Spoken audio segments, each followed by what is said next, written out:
Well, hello everybody and welcome to Jeff's Baking Blog. Now today I'm going to be making some Sultana scones or scones. This is the English type of scone rather than the American type, this has a slightly different texture to it. Now to start that off, I've got my oven preheating at 220 Celsius. That's 200 Celsius with a fan, 430 Fahrenheit, and I've lined a baking sheet with some parchment paper ready for the scones to go on. So for the ingredients, I have 450 grams of plain flour, and into that I'm going to put 20 grams of baking powder, and I'm just going to give that a stir around to get the baking powder mixed into the flour.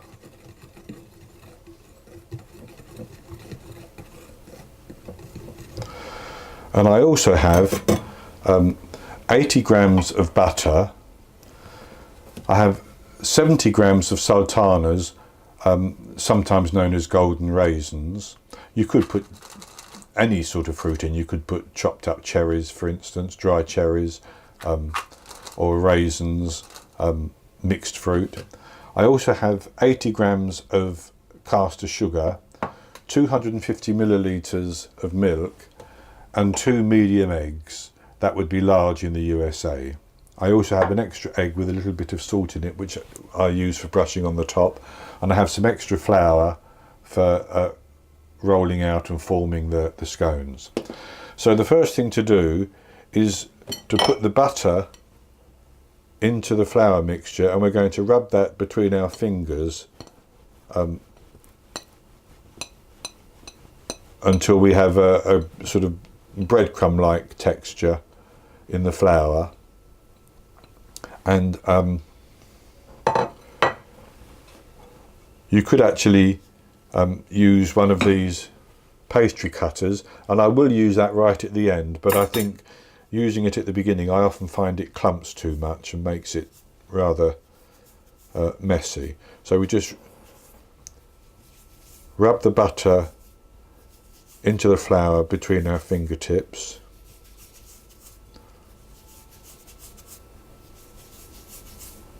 Now this butter is a little soft. It hasn't come straight out of the fridge, it's been sitting out for a little while.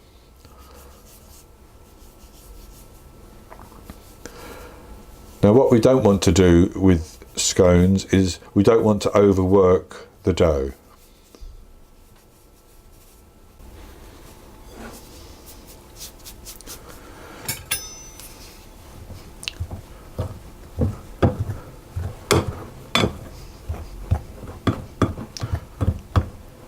So now that I have the butter mainly mixed in, I'm using my pastry cutter,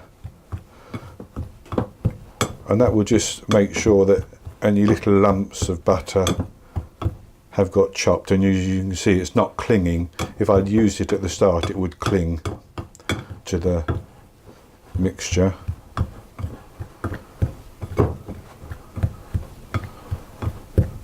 Sorry, the mixture would cling to the pastry cutter is what I meant. So that's just about good enough.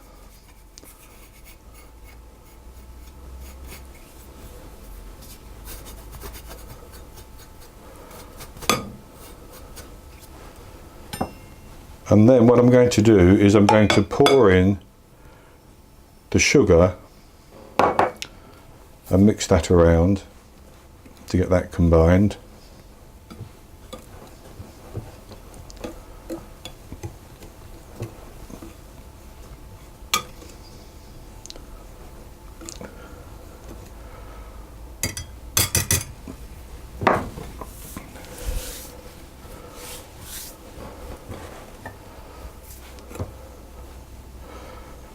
And then I'm going to add in the sultanas. You could put more in if you wanted to, but I think 70 grams will be enough for my purposes.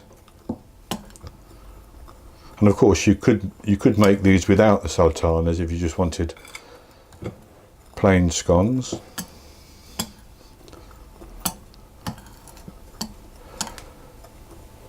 And so with that, I'm now going to add in the 2 eggs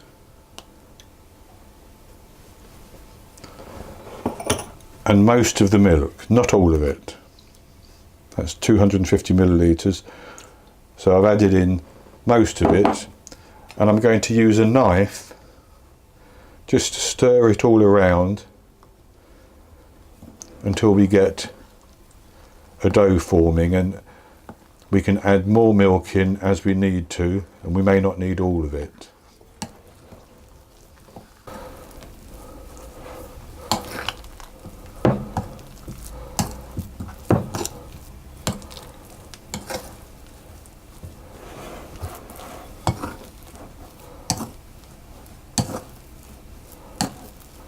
And then I'm going to use a spatula just to gently turn it, so that I can ensure that I'm getting the flour incorporated from the bottom, and it lets me scrape the sides of the bowl as well.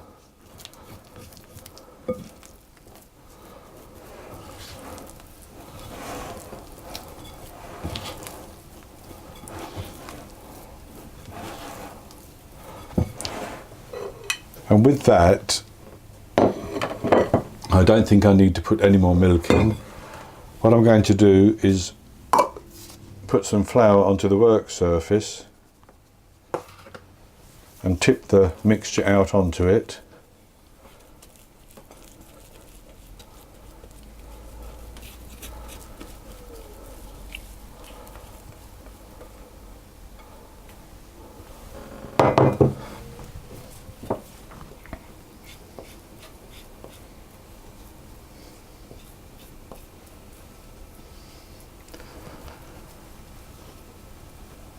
And then I'm going to just turn it in on itself using this spatula.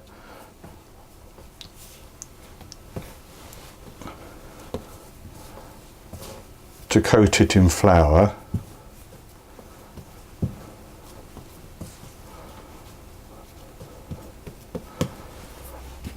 Like that. And I'll add some more flour on the bottom and a little bit on the top. And then what I'm going to do is I'm going to fold that over on itself like that, and then turn it and fold it over again like that, and turn it and fold it again,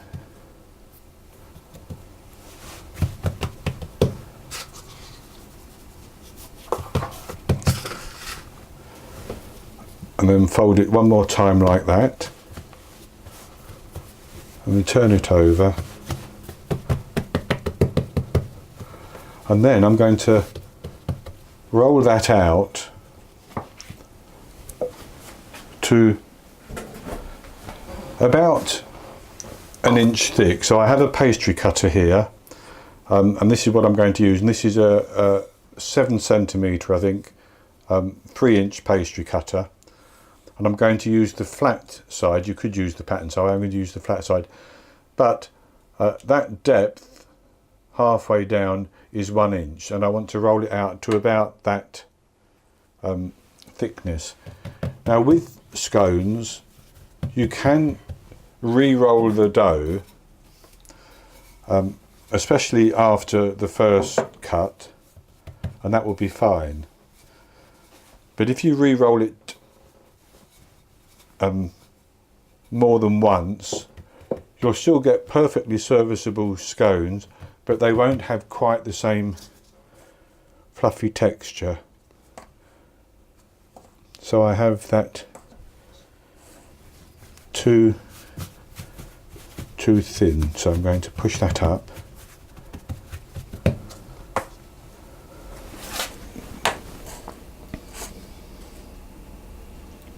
and that's about right. So what I'm going to do is cut out one scone, and for that I'm just going to push down straight without turning.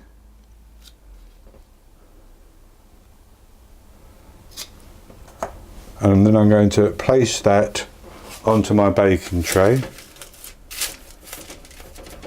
Now these are quite large, so I may need another baking tray.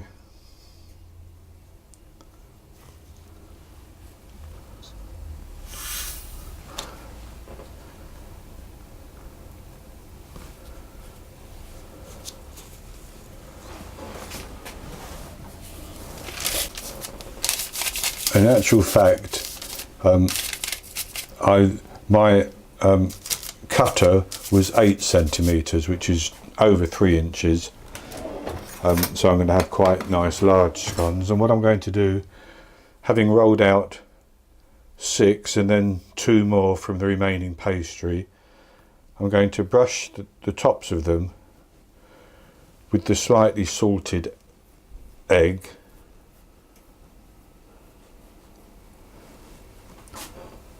And then I'm going to bake them in the oven for about 17 minutes. Now, as you can see, I've cut some out thicker than others, so I may have to bake those slightly longer. And then when they've come out of the oven, I'm going to put them onto a wire rack to cool down, and then I'll come back and show you the results. Okay, well, I'm back with you, and I've taken our scones out of the oven. Now, as I mentioned, you should use a 7 centimetre cookie cutter to cut out the shapes. By mistake, I used an 8 centimetre one, which means that mine are bigger than they should otherwise be, but they worked fine. And this is what they look like, and I've pulled one in half and buttered one half of it, so I'll have a taste of that.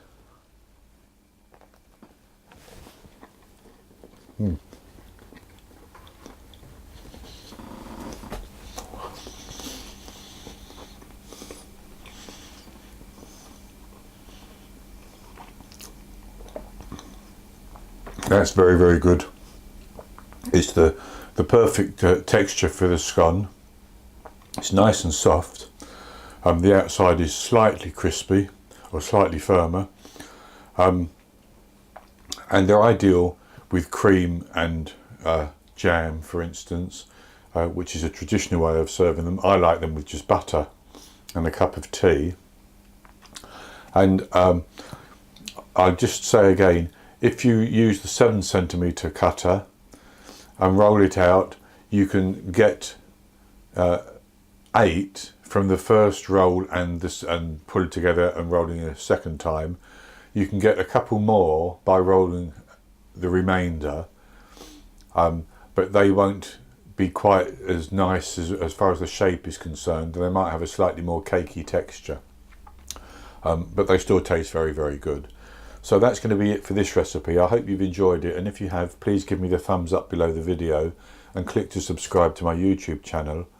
In the top right hand corner of the screen, as ever, there will be an eye that will take you to a link for the recipe, and I'll also put that link below the video.